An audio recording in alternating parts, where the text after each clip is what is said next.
Hello! Déjà 2 ans. Tu le crois ça? 2 ans. 2 ans depuis Batman White Knight. Bon, ça, alors ça c'était la preview qu'il y avait eu au Free Comic Book Day 2018 de Batman White Knight. On a eu en fin d'année, donc il y a 2 ans, celui-ci, Batman White Knight en hardcover édition DC Black Label. C'était une vraie claque dans la gueule, c'était hyper bien. Moi, Sean Murphy, j'étais pas fan plus que ça jusque-là. Punk Rock Jesus, j'avais pas apprécié. J'avais bien aimé The Wake. Et qu'est-ce qu'il avait sorti aussi Tokyo. Je sais plus. Tokyo Ghost. Tokyo Ghost, hein. Dites-moi si je me trompe. Pareil, j'avais pas surkiffé, mais là, bon bah voilà, un dessinateur pareil qui arrive sur un personnage aussi emblématique que Batman, et en plus de ça, on le laisse faire exactement ce qu'il a envie, à tel point que maintenant on parle de Murphyverse, euh, parce que voilà, hein, on va parler de ça aujourd'hui, hein, de Curse of the White Knight, le deuxième opus. On parle de Murphyverse parce qu'on lui a laissé Batman, on lui a dit tu fais ce que tu veux, et lui, franchement, il reprend les codes du dessin animé Batman de l'époque. Il rajoute des trucs par rapport au film de 89 de Tim Burton, l'histoire de Jacques Napier, etc., etc. Enfin, moi, vraiment, j'ai adoré, adoré. Et s'il y a bien un Batman que je conseille actuellement, c'est Batman de Sean Murphy. Alors, jusqu'à présent, je conseillais que le premier tome, vu qu'il n'y avait que celui-ci. Maintenant, le deuxième tome est sorti, donc foncez, il est aussi bon, voire meilleur. Enfin, moi, j'ai adoré. Pareil, on avait eu le droit à une preview dans les Free Comic Book Day de cette année, de quelques pages, qui déjà envoyaient du pâté. C'était franchement hyper beau. Donc là, c'était les premières. C'est la suite directe hein, de White Knight. C'est la suite directe. Il faut avoir lu White Knight pour vous lancer dans Curse of the White Knight.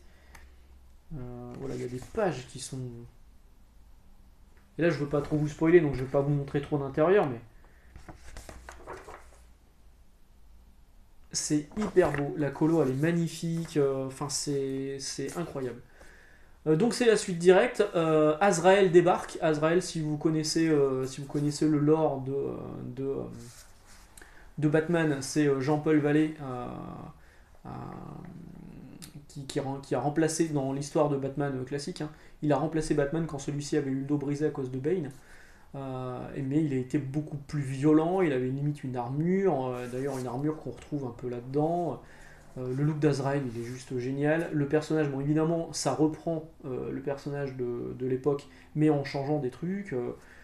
Il y a une histoire sur les origines de Gotham, sur les origines de Bruce Wayne. Franchement, je vais pas tergiverser pendant 3 heures. Lisez-le.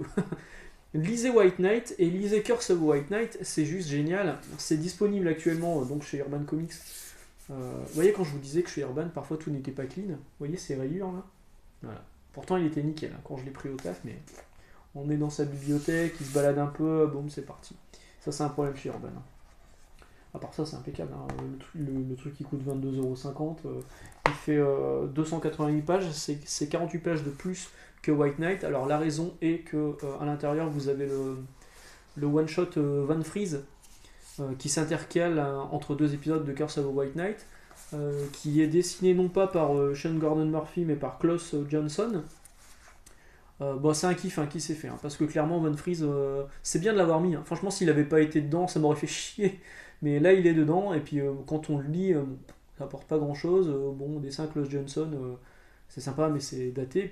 Puis, quand on compare avec le reste de l'album, bah, c'est pas le même dessin quoi hein, clairement hein. Quand on achète du Murphy c'est pour voir un truc qui est hyper chiadé et quand on arrive sur certaines pages de Johnson, je dis pas que c'est moche hein, mais il y a certaines pages de Johnson qui piquent un peu quoi. Ouais, enfin les détails, enfin moi ça m'impressionne quoi hein. Tous les personnages, on a juste envie c'est qu'il y ait une suite et alors c'est l'histoire est complète hein, elle se termine là-dedans. Elle se termine d'ailleurs sur un truc. Je m'y attendais pas, vraiment, je m'y attendais pas. Mais ça laisse une porte ouverte sur une éventuelle suite avec un personnage qui apparaît qu'on n'avait pas vu jusque-là. Il apparaît juste à la dernière page et rien que ça, on se dit putain, c'est cool, je prends la suite. Mais est-ce qu'il y aura vraiment une suite? Je ne sais pas, mais en tout cas, ouais. Donc il se passe beaucoup de choses à l'intérieur. Sean Murphy se permet de jouer avec les personnages de Batman en dégageant certains, en faisant venir d'autres, en changeant certains personnages. Enfin, vraiment, le mec, il se fait plaisir, quoi. Tiens, je vous parlais de Klaus Johnson, vous voyez un exemple de couverture. Bon, c'est pas la même chose. C'est pas la même chose. Enfin, une couverture de Murphy. Donc ouais, clairement c'est hyper bien. N'achetez pas Dawn of X, achetez White Knight et Curse of White Knight. Alors White Knight, en plus de ça, vous l'avez peut-être lu cet été parce qu'il était dans les éditions à 4,90 chez Urban, dans un papier de bonne qualité, mais au moins ça vous a permis de mettre un pied à l'intérieur. Dégueulasse ce que je dis là, pas à fistinière ici, de mettre un pied dans l'univers de Batman, et puis vous pouvez directement enchaîner sur Curse of the White Knight. Alors même si c'est effectivement c'est plus cher, franchement ça les vaut.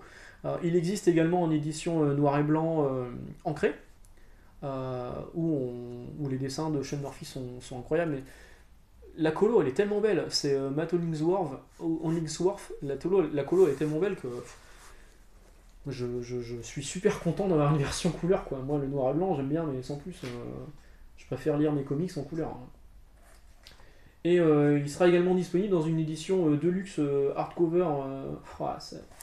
Je le repose parce qu'il y a des pages. Il y a des pages quand je les ai tournées, ça m'a fait l'effet d'Oniket. On tourne le tout, oh putain, il est fort ce con.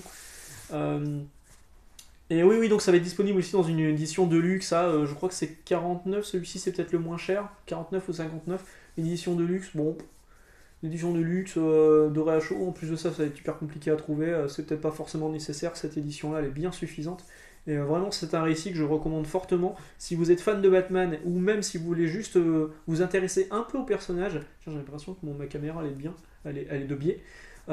Juste vous intéresser un peu au personnage, lisez White Knight, lisez Curse of White Knight, plongez-vous dans le Sean Murphyverse de Batman. Ces deux récits qui sont complets, on n'a pas besoin de connaître tout l'historique de Batman, et moi c'est vraiment un gros coup de cœur. Faudrait peut-être que je relise d'autres récits de Murphy, peut-être que maintenant avec le recul j'apprécierais peut-être un peu plus. The Wake, j'avais bien aimé la première partie mais pas la seconde, mais ça bon là c'est Scott Snyder au scénario, hein, donc ça vaut ce que ça vaut, mais là vraiment achetez-le. Voilà, 7 minutes où je vous dis achetez-le, c'est trop bien. Et voilà. Sur ce, je vais vous souhaiter une bonne journée. On se donne rendez-vous très bientôt pour le reste de la semaine pour continuer à parler de comics. Et je vais essayer de pas faire de fail avec ce truc de merde. Ciao!